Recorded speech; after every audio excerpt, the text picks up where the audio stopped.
Hello ನಮಸ್ಕಾರ. ಶಿವಣ್ಣನವರ ನಿರೀಕ್ಷೆಯ ಭೈರತಿ ರಣಗಲ್ ಎನ್ನುವ ಸಿನಿಮಾದ ರಿಲೀಸ್ ಪೋಸ್ಟ್ಪೋನ್ ಒಫಿಷಿಯಲ್ ಆಗಿ ಕನ್ಫರ್ಮ್. ಹಾಗೆ ದರ್ಶನ್ ರ ಮುಂದೆ ಬರ್ತಾ ಇರುವ ಡೆವಿಲ್ ಎನ್ನುವ ಸಿನಿಮಾವು ಥಿಯೇಟರ್ಗೆ ರಿಲೀಸ್ ಆಗಲ್ವಾ ಮುಂತಾದ ಇಂದಿನ ಹಲವಾರು ಸಿನಿಮಾ ಸುದ್ದಿಗಳನ್ನು ಈ ವಿಡಿಯೋದಲ್ಲಿ ತಿಳಿದುಕೊಳ್ಳುವ. ಹಾಗಾದ್ರೆ ಬನ್ನಿ ಇವತ್ತಿನ ಈ ವಿಡಿಯೋವನ್ನು ಶುರು ಮಾಡುವ. ಚೈತ್ರ ಜೆ ಆಚಾರ್ ಪ್ರಮುಖ ಪಾತ್ರದಲ್ಲಿ ಕಾಣಿಸಿಕೊಂಡು ಹೊಸದಾಗಿ ಕನ್ನಡದಿಂದ ರಿಲೀಸ್ ಆಗ್ತಾ ಇರುವ ಚಿತ್ರವಾಗಿದೆ ಹ್ಯಾಪಿ ಬರ್ತ್ಡೇ ಟು ಮೀ ಎನ್ನುವ ಸಿನಿಮಾವು ಥಿಯೇಟರ್ಗೆ ರಿಲೀಸ್ ಆಗದೆ ಡೈರೆಕ್ಟ್ ಆಗಿ OTT ಪ್ಲಾಟ್ಫಾರ್ಮ್ನಲ್ಲಿ ರಿಲೀಸ್ ಆಗ್ತಾ ಇದ್ದು, ಈ ಬರುವ ಜೂನ್ 28ಕ್ಕೆ ಈ ಸಿನಿಮಾವು ಹಲವಾರು OTT ಪ್ಲಾಟ್ಫಾರ್ಮ್ಗಳಲ್ಲಿ ರಿಲೀಸ್ ಆಗಲಿದೆ. ಇದೀಗ ಈ ಸಿನಿಮಾದ ಒಫಿಷಿಯಲ್ ಟ್ರೈಲರ್ ಅನ್ನು ಕೂಡ ಸಿನಿಮಾ ತಂಡವು ರಿಲೀಸ್ ಮಾಡಿದ್ದಾರೆ. ಇನ್ನು ಕನ್ನಡ ಯುವ ನಟ ರಿಷಿ ಅವರು ತೆಲುಗು ಸಿನಿಮಾದಲ್ಲಿ ಪ್ರಮುಖ ಪಾತ್ರದಲ್ಲಿ ನಟಿಸಲಿದ್ದಾರೆ ಎನ್ನುವ ಅಪ್ಡೇಟ್ ಅನ್ನು ಇತ್ತೀಚೆಗೆ ನಾನು ಕೊಟ್ಟಿದ್ದೆ. ಈ ಮಾಹಿತಿಯನ್ನು ಇದೀಗ ಸಿನಿಮಾ ತಂಡವು ಕನ್ಫರ್ಮ್ ಮಾಡಿದ್ದು, ತೆಲುಗು ನಟ ಬಾಲಯ್ಯ ಅವರ ಮುಂದೆ ಬರ್ತಾ ಇರುವ ಅವರ ಕೆರಿಯರ್ನ 109ನೇ ಸಿನಿಮಾದಲ್ಲಿ ಪ್ರಮುಖ ಪಾತ್ರದಲ್ಲಿ ರಿಷಿ ನಟಿಸಲಿದ್ದಾರೆ ಎನ್ನುವುದನ್ನು ಸಿನಿಮಾ ತಂಡವು ಪೋಸ್ಟರ್ ಮೂಲಕ ಕನ್ಫರ್ಮ್ ಕೂಡ ಮಾಡಿದ್ದಾರೆ.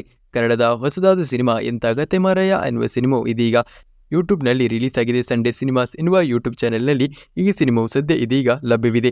ಇನ್ನು ಹೊಸದಾಗಿ ತಮಿಳುನಾಟ ತಲಪತಿ ವಿಜಯ್ ಅವರ ಥಿಯೇಟರ್ಗೆ ರಿಲೀಸ್ ಆಗ್ತಾ ಇರುವ ಚಿತ್ರವಾಗಿದೆ the greatest of all time the goat ಎನ್ನುವ ಸಿನಿಮಾ. ವೆಂಕಟ್ ಪ್ರಭು ನಿರ್ದೇಶನದಲ್ಲಿ ಈ ಸಿನಿಮಾವು ತಯಾರಾಗ್ತಾ ಇದ್ದು, ಇವತ್ತು ಅವರ ಹುಟ್ಟುಹಬ್ಬದ ಪ್ರಯುಕ್ತ ಸಿನಿಮಾ ತಂಡವು ಸಿನಿಮಾದ ಗ್ಲಿಮ್ಸ್ ವಿಡಿಯೋವನ್ನು ನಿನ್ನೆ ರಾತ್ರಿ 12 ಗಂಟೆಗೆ ರಿಲೀಸ್ ಮಾಡಿದ್ರು. ಅದು ಅಲ್ಲದೆ ಸಿನಿಮಾದ ಗ್ಲಿಮ್ಸ್ ವಿಡಿಯೋಗೆ ಇದೀಗ ದೊಡ್ಡ ರೆಸ್ಪಾನ್ಸ್ ಅನ್ನೇ ಪಡೆದುಕೊಳ್ಳುವಲ್ಲಿ ಸಾಧ್ಯವಾಗಿದ್ದು, ಈ ಸಿನಿಮಾವು ಪಕ್ಕಾ ಪ್ಯಾನ್ ಇಂಡಿಯಾ ಸಿನಿಮಾವಾಗಿ ಥಿಯೇಟರ್ಗೆ ರಿಲೀಸ್ ಆಗಲಿದೆ. ಇದೀಗ ಸಿನಿಮಾದ ಗ್ಲಿಮ್ಸ್ ವಿಡಿಯೋ ದೊಡ್ಡ ನಿರೀಕ್ಷೆಯನ್ನೇ ಹುಟ್ಟು ಹಾಕಿಕೊಂಡಿರುವುದರಿಂದ ಸಿನಿಮಾ ತಂಡವು ಸಿನಿಮಾದ 2ನೇ ಹಾಡನ್ನು ಕೂಡ ರಿಲೀಸ್ ಮಾಡಿದ್ದಾರೆ. ಇನ್ನು ತಲಪತಿ ವಿಜಯ್ ಅವರ ಕೆರಿಯರ್ನ 69ನೇ ಸಿನಿಮಾದ ಕುರಿತು ಇದುವರೆಗೂ ಸಿನಿಮಾ ತಂಡವು ಅಧಿಕೃತವಾಗಿ ಘೋಷಣೆ ಮಾಡಿಲ್ಲ. ಇನ್ನು ಅವರ ಹುಟ್ಟುಹಬ್ಬದ ಪ್ರಯುಕ್ತ ಅವರ 2 ಸಿನಿಮಾಗಳು ಥಿಯೇಟರ್ಗೆ ರಿಲೀಸ್ ಕರ್ನಾಟಕದಾದ್ಯಂತ ಆಗಿತ್ತು. ಪೋಕಿರಿ ಹಾಗೆ ತುಪ್ಪಾಕಿ ಎನ್ನುವ ಸಿನಿಮಾವು ಇದೀಗ ಥಿಯೇಟರ್ಗಳಲ್ಲಿ ರಿಲೀಸ್ ಆಗಿ ಮೊದಲ ದಿನ ಕರ್ನಾಟಕ ಬಾಕ್ಸ್ ಆಫೀಸಿನಿಂದ 3,75,00,000 ಕಲೆಕ್ಷನ್ ಅನ್ನು ಮಾಡಿಕೊಂಡಿದೆ. ಧ್ರುವ ಸರ್ಜಾ ಅವರ ಹೊಸದಾಗಿ ಥಿಯೇಟರ್ಗೆ ರಿಲೀಸ್ ಆಗಿರುವ ಚಿತ್ರವಾಗಿದೆ ಬಹದ್ದೂರ್ ಎನ್ನುವ ಸಿನಿಮಾವು ಇದೀಗ ಥಿಯೇಟರ್ಗೆ ನಿನ್ನೆ ರಿಲೀಸ್ ಆಗಿತ್ತು. ಆದರೆ 1 ಲಕ್ಷದ ಸನಿಹ ಕೂಡ ಸಿನಿಮಾಗೆ ಥಿಯೇಟರ್ಗಳಿಂದ ರಿಲೀಸ್ನಿಂದ ಕಲೆಕ್ಷನ್ ಅನ್ನು ಮಾಡಲು ಸಾಧ್ಯವಾಗಿಲ್ಲ ಎನ್ನುವ ಮಾಹಿತಿಗಳು ಕೂಡ ಲಭ್ಯಗೊಂಡಿದೆ. ತಮಿಳುನಾಡ ವಿಜಯ್ ಸೇತುಪತಿ ಅವರ ಹೊಸದಾಗಿ ಥಿಯೇಟರ್ಗೆ ರಿಲೀಸ್ ಆಗಿದ್ದ ಚಿತ್ರವಾಗಿತ್ತು ಮಹಾರಾಜ ಎನ್ನುವ ಸಿನಿಮಾವು ಇದು ವಿಜಯ್ ಸೇತುಪತಿ ಅವರ ಕೆರಿಯರ್ನ 50ನೇ ಸಿನಿಮಾವಾಗಿದ್ದು, ದೊಡ್ಡ ರೆಸ್ಪಾನ್ಸ್ ಅನ್ನೇ ಸಿನಿಮಾವು ಥಿಯೇಟರ್ಗಳಿಂದ ಪಡೆದುಕೊಳ್ತಾ ಇದೆ. ಥಿಯೇಟರ್ಗೆ ರಿಲೀಸ್ ಆದ 6 ದಿನಗಳಲ್ಲಿ 55,80,00,000 ಕಲೆಕ್ಷನ್ ಅನ್ನು ಸಿನಿಮಾವು ಥಿಯೇಟರ್ಗಳಿಂದ ಮಾಡಿಕೊಂಡಿದೆ ಎನ್ನುವುದನ್ನು ಸಿನಿಮಾ ತಂಡವು ಅಧಿಕೃತವಾಗಿ ಕನ್ಫರ್ಮ್ ಮಾಡಿದ್ದಾರೆ. ಸಿನಿಮಾವು ಇದೀಗ ಕೆಲವೇ ದಿನಗಳಲ್ಲಿ 100 ಕೋಟಿ ಪ್ಲಸ್ ಕಲೆಕ್ಷನ್ ಅನ್ನು ಸೇರುವುದಂತೂ ಬಹುತೇಕ ಪಕ್ಕಾ ಆಗಿದೆ. ಇನ್ನು ಹೊಸದಾಗಿ ಶಿವಣ್ಣನವರು ಪ್ರಮುಖ ಪಾತ್ರದಲ್ಲಿ ನಟಿಸಿ ಆಗಸ್ಟ್ ತಿಂಗಳಿನಲ್ಲಿ ಥಿಯೇಟರ್ಗೆ ರಿಲೀಸ್ ಆಗಬೇಕಿದ್ದ ಚಿತ್ರವಾಗಿತ್ತು ಭೈರತಿ ರಣಗಲ್ ಎನ್ನುವ ಸಿನಿಮಾ. ಆದರೆ ಚಿತ್ರದ ಚಿತ್ರೀಕರಣ ಡಿಲೇ ಆಗಿದ್ದು, ಸಿನಿಮಾದ ಚಿತ್ರೀಕರಣ ಇದೀಗ ಡಿಲೇ ಆಗಿದ್ದರಿಂದ ಸಿನಿಮಾದ ರಿಲೀಸ್ ಆಗಸ್ಟ್ 15ಕ್ಕೆ ಲಲಿತಾ ಇಲ್ಲ ಎನ್ನುವುದನ್ನು ಸ್ವತಃ ನಿರ್ದೇಶಕ ನರ್ತನ್ ಅವರಿಗೆ ಕನ್ಫರ್ಮ್ ಮಾಡಿದ್ದಾರೆ. ಹೊಸದೊಂದು ರಿಲೀಸ್ ಡೇಟ್ ಅನ್ನು ಇದೀಗ ಕೆಲವೇ ದಿನಗಳಲ್ಲಿ ಸಿನಿಮಾ ತಂಡವು ಅಧಿಕೃತವಾಗಿ ಘೋಷಣೆ ಮಾಡುವ ಚಾನ್ಸಸ್ ಇದೆ. ಇನ್ನೇನಿದ್ರೂ ಸಿನಿಮಾವು ಥಿಯೇಟರ್ಗೆ ಈ ವರ್ಷ ರಿಲೀಸ್ ಆಗುವುದಾದರೆ ದೀಪಾವಳಿಗೆ ಅಂದರೆ ನವೆಂಬರ್ ತಿಂಗಳಲ್ಲಿ ರಿಲೀಸ್ ಆಗಬಹುದು, ಅಥವಾ ಮುಂದಿನ ವರ್ಷವೇ ಭೈರತಿ ರಣಗಲ್ ಎನ್ನುವ ಸಿನಿಮಾವನ್ನು ಎಕ್ಸ್ಪೆಕ್ಟ್ ಮಾಡಬಹುದು. ಶ್ರೀಮುರಳಿ ಶಿವಣ್ಣ ಕೊಂಬೋದಲ್ಲಿ ಬಂದಿದ್ದ ಮಫ್ತಿ ಎನ್ನುವ ಸಿನಿಮಾದ ಪ್ರೀಕಲ್ ಹಾಗೆ ಸ್ವೀಕಲ್ ಕಥೆಗಳನ್ನು ಒಳಗೊಂಡು ಈ ಚಿತ್ರವು ಬರ್ತಾ ಇದ್ದು, ರುಕ್ಮಿಣಿ ವಸಂತ್ ಸಿನಿಮಾದಲ್ಲಿ ಪ್ರಮುಖ ಪಾತ್ರದಲ್ಲೂ ಕೂಡ ಕಾಣಿಸಿಕೊಳ್ತಿದ್ದಾರೆ. ಇನ್ನು ಹೊಸದಾಗಿ ಶಿವಣ್ಣನವರ ಈ ಸಿನಿಮಾ ಆದ ಬಳಿಕ ಅವರ ತಮಿಳುನಾಟ ಕಾರ್ತಿಕ್ ಅದ್ವೈತ್ ಅವರ ಸಿನಿಮಾವು ಬರಲಿದೆ ಎನ್ನುವುದನ್ನು ಇದೀಗ ಸಿನಿಮಾ ತಂಡವೇ ಕನ್ಫರ್ಮ್ ಮಾಡಿದ್ದಾರೆ. ಈ ಸಿನಿಮಾದ ಚಿತ್ರೀಕರಣ ಇದೀಗ ಆಗಸ್ಟ್ ಅಥವಾ ಸೆಪ್ಟೆಂಬರ್ ತಿಂಗಳಿನಿಂದ ಆರಂಭವಾಗುವ ಚಾನ್ಸಸ್ಗಳು ಕೂಡ ಇದೆ. ಕನ್ನಡ ಯುವ ನಟ ಪ್ರವೀಣ್ ತೇಜ್ ಪ್ರಮುಖ ಪಾತ್ರದಲ್ಲಿ ನಟಿಸಿರುವ ಜಿಗರ್ ಎನ್ನುವ ಸಿನಿಮಾವು ಈ ಬರುವ ಜುಲೈ ತಿಂಗಳಿನಲ್ಲಿ ಥಿಯೇಟರ್ಗೆ ರಿಲೀಸ್ ಆಗ್ತಾ ಇದೆ. ಸಿನಿಮಾದ ಒಫಿಷಿಯಲ್ ಟ್ರೈಲರ್ ಅನ್ನು ಸಿನಿಮಾ ತಂಡವು ಇದೀಗ ರಿಲೀಸ್ ಮಾಡಿದ್ದಾರೆ.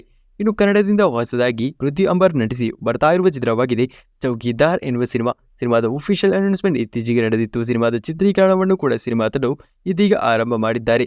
ಸಿನಿಮಾದಲ್ಲಿ ಸಾಯಿ ಕುಮಾರ್ ಒಂದು ಪ್ರಮುಖ ಪಾತ್ರದಲ್ಲಿ ನಟಿಸಲಿದ್ದಾರೆ ಎನ್ನುವುದನ್ನು ಸಿನಿಮಾ ತಂಡವೇ ಇದೀಗ ಅಧಿಕೃತವಾಗಿ ಕನ್ಫರ್ಮ್ ಮಾಡಿದ್ದಾರೆ. ದರ್ಶನ್ ಅವರ ಕಳೆದ ವರ್ಷದ ಕೊನೆಗೆ ರಿಲೀಸ್ ಆಗಿದ್ದ ಕಾಟೇರ ಎನ್ನುವ ಚಿತ್ರವು ದೊಡ್ಡ ಸಕ್ಸಸ್ ಅನ್ನೇ ಕಂಡಿತ್ತು.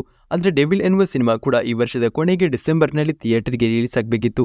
ಆದರೆ ಇದೀಗ ದರ್ಶನ್ ಅರೆಸ್ಟ್ ಆಗಿರುವುದರಿಂದ ಡೆವಿಲ್ ಎನ್ನುವ ಸಿನಿಮಾದ ಚಿತ್ರೀಕರಣ ಸಂಪೂರ್ಣವಾಗಿ ನಿಂತು ಹೋಗಿದೆ. ಈಗಾಗಲೇ ಮೊದಲ ಹಂತದ ಚಿತ್ರೀಕರಣ ಮಾತ್ರವೇ ಮುಕ್ತಾಯಗೊಂಡಿದೆ. ಇನ್ನು ಕೆಲವರು ಡೆವಿಲ್ ಎನ್ನುವ ಸಿನಿಮಾವು ಬರ್ತಾ ಇಲ್ಲ ಎನ್ನುವ ಮಾಹಿತಿಯನ್ನು ಇತ್ತೀಚೆಗೆ ಕೊಟ್ಟಿದ್ರು. ಆದರೆ ಇದೀಗ ಸದ್ಯಕ್ಕೆ ನಿರ್ಮಾಣ ಸಂಸ್ಥೆಯ ಕಡೆಯಿಂದ ಕೇಳಿ ಬರ್ತಾ ಇರುವ ಮಾಹಿತಿಯ ಪ್ರಕಾರ ಈಗಾಗಲೇ ಸಿನಿಮಾದ ಮೊದಲ ಹಂತದ ಚಿತ್ರೀಕರಣ ಮುಕ್ತಾಯಗೊಂಡಿರುವುದರಿಂದ ಸಿನಿಮಾ ತಂಡವು ಇದೀಗ ಸಿನಿಮಾದ 2ನೇ ಹಂತದ ಚಿತ್ರೀಕರಣವನ್ನು ಮುಂದೆ ಆರಂಭ ಮಾಡಲು ಆಲೋಚನೆ ಮಾಡ್ತಿದ್ದಾರೆ. ಯಾಕಂದರೆ ಸಿನಿಮಾಕ್ಕೆ 15ರಿಂದ 20 ಕೋಟಿ ಈಗಾಗಲೇ ಸುರಿಯಲಾಗಿದ್ದು, ಆದ್ದರಿಂದಲೇ ಸಿನಿಮಾ ತಂಡವು ನಿಲ್ಲಿಸುವಂತಿಲ್ಲ. ಸಿನಿಮಾವನ್ನು ಹೇಗಾದರೂ ಮಾಡಿ ಥಿಯೇಟರ್ಗೆ ರಿಲೀಸ್ ಮಾಡಲು ಸದ್ಯಕ್ಕೆ ನಿರ್ಮಾಣ ಸಂಸ್ಥೆಯು ಪ್ಲಾನ್ ಅನ್ನು ಮಾಡಿಕೊಳ್ತಿದ್ದಾರೆ. ಹೊಸದಾಗಿ ನೆಟ್ಫ್ಲಿಕ್ಸ್ನಲ್ಲಿ ಇದೀಗ ಹಿಂದಿ ಸೀರೀಸ್ ಒಂದು ರಿಲೀಸ್ ಆಗಿದ್ದು, ಕೋಟಾ ಫ್ಯಾಕ್ಟರಿ ಎನ್ನುವ ಸೀರೀಸ್ಗೆ ಇದೀಗ ಅವರೇಜ್ ರೆಸ್ಪಾನ್ಸೇ ಇದೀಗ ಪಡೆದುಕೊಳ್ಳುವಲ್ಲಿ ಸಾಧ್ಯವಾಗಿದೆ. ಹಿಂದಿ ಭಾಷೆಯಲ್ಲಿ ಮಾತ್ರವೇ ಈ ಸೀರೀಸ್ ಇದೀಗ ನೆಟ್ಫ್ಲಿಕ್ಸ್ ಎನ್ನುವ OTT ಪ್ಲಾಟ್ಫಾರ್ಮ್ನಲ್ಲಿ ಲಭ್ಯವಿದೆ. ಕನ್ನಡದಿಂದ ಇದೀಗ ಹೊಸದಾಗಿ ಥಿಯೇಟರ್ಗೆ ರಿಲೀಸ್ ಆಗಲಿರುವ ಚಿತ್ರವಾಗಿದೆ ನಾಟ್ ಔಟ್ ಎನ್ನುವ ರವಿಶಂಕರ್ ಸಿನಿಮಾದಲ್ಲಿ ಪ್ರಮುಖ ಪಾತ್ರದಲ್ಲಿ ಕಾಣಿಸಿಕೊಳ್ತಾ ಇದ್ದು, ಸಿನಿಮಾವನ್ನು ಜುಲೈ ತಿಂಗಳಿನಲ್ಲಿ ಸಿನಿಮಾ ತಂಡವು ರಿಲೀಸ್ ಮಾಡುವುದಾಗಿ ಇದೀಗ ಕನ್ಫರ್ಮ್ ಮಾಡಿದ್ದಾರೆ. ಸಲ್ಮಾನ್ ಖಾನ್ ಅವರ ಸಿಕಂದರ್ ಎನ್ನುವ ಸಿನಿಮಾದ ಚಿತ್ರೀಕರಣ ಇದೀಗ ನಡೆದಿದ್ದು, ಸಿನಿಮಾವನ್ನು ಮುಂದಿನ ವರ್ಷ ಮಾರ್ಚ್ ಕೊನೆಯಲ್ಲಿ ಸಿನಿಮಾ ತಂಡವು ಥಿಯೇಟರ್ಗೆ ರಿಲೀಸ್ ಮಾಡುತ್ತಿದ್ದಾರೆ. ಈ ಸಿನಿಮಾವನ್ನು ತಮಿಳಿನ ನಿರ್ದೇಶಕ AR ಮುರುಗದಾಸ್ ಅವರೇ ನಿರ್ದೇಶನ ಮಾಡ್ತಾ ಇದ್ದು, ಈ ಸಿನಿಮಾ ಆದ ಬಳಿಕ ಸಲ್ಮಾನ್ ಖಾನ್ ಅವರ ಮುಂದೆ ಬರ್ತಾ ಇರುವ ಸಿನಿಮಾ ಕೂಡ ತಮಿಳಿನ ನಿರ್ದೇಶಕರೇ ನಿರ್ದೇಶನ ಮಾಡಲಿದ್ದಾರೆ. ಮೊನ್ನೆ ಕೊಟ್ಟ ಅಪ್ಡೇಟ್ನಂತೆ ಈ ಸಿನಿಮಾವನ್ನು ಇದೀಗ RT ನಿರ್ದೇಶನ ಮಾಡುವುದು ಬಹುತೇಕ ಕನ್ಫರ್ಮ್ ಆಗಿದೆ. ಸದ್ಯಕ್ಕೆ ಕೇಳಿ ಬರ್ತಾ ಇರುವ ಮಾಹಿತಿಗಳ ಪ್ರಕಾರ ಈ ಸಿನಿಮಾವನ್ನು ಸನ್ ಪಿಕ್ಚರ್ಸ್ ಅವರೇ ನಿರ್ಮಾಣ ಮಾಡ್ತಾ ಇದ್ದು, ಸಿನಿಮಾದ ಸ್ಕ್ರಿಪ್ಟ್ ವರ್ಕ್ಗಳು ಇದೀಗ ತೆರೆಮರೆಯಲ್ಲಿ ನಡೀತಾ ಇದೆ. ಅದು ಅಲ್ಲದೆ ಸಿನಿಮಾದಲ್ಲಿ ಸೌತ್ ಇಂಡಿಯಾದ ಪ್ರಮುಖ ಸ್ಟಾರ್ ನಟ ಸಿನಿಮಾದಲ್ಲಿ ಮತ್ತೊಂದು ಪ್ರಮುಖ ಪಾತ್ರದಲ್ಲಿ ನಟಿಸಲಿದ್ದಾರೆ ಎನ್ನುವ ಮಾಹಿತಿ ಕೂಡ ಇದೀಗ ಕನ್ಫರ್ಮ್ ಆಗಿದೆ. ಕನ್ನಡದಿಂದ ಹೊಸದಾಗಿ ತಯಾರಾಗ್ತಾ ಇರುವ ಏಕಂ ಎನ್ನುವ ಸೀರೀಸ್ನಲ್ಲಿ ರಾಜ್ಬಿ ಶೆಟ್ಟಿ ಪ್ರಮುಖ ಪಾತ್ರದಲ್ಲಿ ನಟಿಸಿದ್ದಾರೆ. ಈ ಬರುವ ಜುಲೈ 13ಕ್ಕೆ ಈ ಸೀರೀಸ್ ರಿಲೀಸ್ ಆಗ್ತಾ ಇದ್ದು, ಈ ಸೀರೀಸ್ನ ಮೊದಲ ಸೀಸನ್ ರಿಲೀಸ್ ಆಗ್ತಾ ಇದೆ. ಕರಾವಳಿ ಎನ್ನುವ ಸೀಸನ್ ಹೆಸರಿನ ಮೂಲಕ ಈ ಸೀರೀಸ್ ರಿಲೀಸ್ ಆಗ್ತಾ ಇದ್ದು, 7 ಎಪಿಸೋಡ್ ಈ ಸೀಸನ್ನಲ್ಲಿ ಇರಲಿದೆ ಎನ್ನುವುದನ್ನು ಕೂಡ ಸೀರೀಸ್ ತಂಡ ಕನ್ಫರ್ಮ್ ಮಾಡಿದ್ದಾರೆ. ಈ ಸೀರೀಸ್ನ ಒಫಿಷಿಯಲ್ ಟ್ರೈಲರ್ ಅನ್ನು ಇದೀಗ ಸೀರೀಸ್ ತಂಡ ಕೆಲವೇ ದಿನಗಳಲ್ಲಿ ರಿಲೀಸ್ ಮಾಡಲು ಪ್ಲಾನ್ ಅನ್ನು ಕೂಡ ಮಾಡಿಕೊಳ್ತಿದ್ದಾರೆ. ಇನ್ನು ರಾಜಮೌಳಿ ಹಾಗೆ ಮಹೇಶ್ ಬಾಬು ಕಾಂಬೋದಲ್ಲಿ ಬರ್ತಾ ಇರುವ ಮಹೇಶ್ ಬಾಬು ಅವರ ಕೆರಿಯರ್ನ 29ನೇ ಸಿನಿಮಾದ ಒಫಿಷಿಯಲ್ ಅನೌನ್ಸ್ಮೆಂಟ್ ಆಗಸ್ಟ್ 29ಕ್ಕೆ ನಡೆಯಲಿದೆ ಎನ್ನುವ ಅಪ್ಡೇಟ್ ಅನ್ನು ಇತ್ತೀಚೆಗೆ ಕೊಟ್ಟಿದ್ದೆ. ಇದೀಗ ಈ ಮಾಹಿತಿ ಕನ್ಫರ್ಮ್ ಆಗಿದ್ದು, ಈ ಸಿನಿಮಾದ ಒಫಿಷಿಯಲ್ ಅನೌನ್ಸ್ಮೆಂಟ್ನೊಂದಿಗೆ ಸೆಪ್ಟೆಂಬರ್ ತಿಂಗಳಿನಿಂದಲೇ ಸಿನಿಮಾದ ಚಿತ್ರೀಕರಣವನ್ನು ಕೂಡ ಸಿನಿಮಾ ತಂಡವು ಆರಂಭ ಮಾಡ್ತಿದ್ದಾರೆ. ಪಕ್ಕಾ ಪ್ಯಾನ್ ವರ್ಲ್ಡ್ ಸಿನಿಮಾವಾಗಿ ಈ ಚಿತ್ರವು ತಯಾರಾಗ್ತಾ ಇದ್ದು, 1000 ಕೋಟಿ ಬಜೆಟ್ನಲ್ಲಿ ಈ ಸಿನಿಮಾ ಬರಲಿದೆ. ಇನ್ನು ಕನ್ನಡದ ಅಥವಾ ಭಾರತೀಯ ಸಿನಿಮಾ ರಂಗದ ಅತ್ಯಂತ ನಿರೀಕ್ಷೆಯ ಸೀಕ್ವೆಲ್ ಚಿತ್ರವಾಗಿದೆ. ರಿಷಬ್ ಶೆಟ್ಟಿ ನಿರ್ದೇಶನದಲ್ಲಿ ಪ್ರಮುಖ ಪಾತ್ರದಲ್ಲಿ ನಡೆಸ್ತಾ ಇರುವ ಕಾಂತಾರ ಚಾಪ್ಟರ್ 1 ಅಂದರೆ 2022ರಲ್ಲಿ ರಿಲೀಸ್ ಆಗಿ 15 ಕೋಟಿ ಬಜೆಟ್ನಲ್ಲಿ ರಿಲೀಸ್ ಆಗಿ 400 ಕೋಟಿ ಕಲೆಕ್ಷನ್ ಅನ್ನು ಮಾಡಿರುವ ಕಾಂತಾರ ಸಿನಿಮಾದ 2ನೇ ಭಾಗ.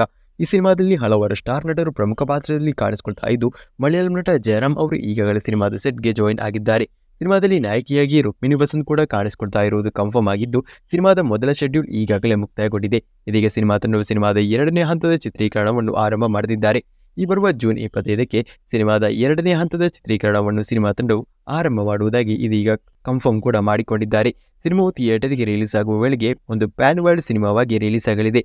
ಸಿನಿಮಾದ ಮೊದಲ ಭಾಗ 15 ಕೋಟಿ ಬಜೆಟ್ನಲ್ಲಿ ಬಂದರೆ, ಈ ಸಿನಿಮಾವು 100 ಕೋಟಿ ಬಜೆಟ್ನಲ್ಲಿ ಬರಲಿದೆ. ಇನ್ನು ಹಾಲಿವುಡ್ನಲ್ಲಿ ದೊಡ್ಡ ಸದ್ದನ್ನೇ ಮಾಡಿರುವ ಸಿನಿಮಾ ಫಾಸ್ಟ್ ಅಂಡ್ ಫ್ಯೂರಿಯಸ್ನ 10ನೇ ಭಾಗದ ಮೊದಲ ಭಾಗ ಇತ್ತೀಚೆಗೆ ರಿಲೀಸ್ ಆಗಿ ಸದ್ದನ್ನು ಮಾಡಿತ್ತು. ಇದೀಗ ಈ ಸಿನಿಮಾದ 10ನೇ ಭಾಗದ 2ನೇ ಭಾಗವನ್ನು ಸಿನಿಮಾ ತಂಡವು ರಿಲೀಸ್ ಮಾಡುವ ರಿಲೀಸ್ ಡೇಟ್ ಅನ್ನು ಅಧಿಕೃತವಾಗಿ ಘೋಷಣೆ ಮಾಡಿದ್ದಾರೆ. 2025ರ ಏಪ್ರಿಲ್ 3ಕ್ಕೆ ಈ ಸಿನಿಮಾದ ಫಾಸ್ಟ್ ಅಂಡ್ ಫ್ಯೂರಿಯಸ್ ಪಾರ್ಟ್ 10ನ 2ನೇ ಭಾಗ ರಿಲೀಸ್ ಆಗಲಿದೆ ಎನ್ನುವುದನ್ನು ಇದೀಗ ಸಿನಿಮಾ ತಂಡವೇ ಕನ್ಫರ್ಮ್ ಕೂಡ ಮಾಡಿಕೊಂಡಿದ್ದಾರೆ. ಇವಿಷ್ಟು ಇಂದಿನ ಸಿನಿಮಾ ಸುದ್ದಿಗಳು. ಇಂತಹ ಸುದ್ದಿಗಳಿಗಾಗಿ ನಮ್ಮ ಚಾನೆಲ್ ಅನ್ನು ಈಗಲೇ ಸಬ್ಸ್ಕ್ರೈಬ್ ಮಾಡಿ. ಹಾಗೆ ನಮ್ಮ ವಾಟ್ಸಪ್ ಚಾನೆಲ್ಗೆ ಸೇರಲು ಕೆಳಗಿನ ಡಿಸ್ಕ್ರಿಪ್ಷನ್ನಲ್ಲಿರುವ ಲಿಂಕ್ ಅನ್ನು ಪ್ರೆಸ್ ಕೂಡ ಮಾಡಿ. ಹಾಗೆ ನಮ್ಮ ಚಾನೆಲ್ ಅನ್ನು ನಿಮ್ಮ ಸ್ನೇಹಿತರಿಗೂ ಕೂಡ ಸೆಂಡ್ ಮಾಡಿ, ಶೇರ್ ಮಾಡುವ ಮೂಲಕ ಸಪೋರ್ಟ್ ಅನ್ನು ಕೂಡ ಮಾಡಿ.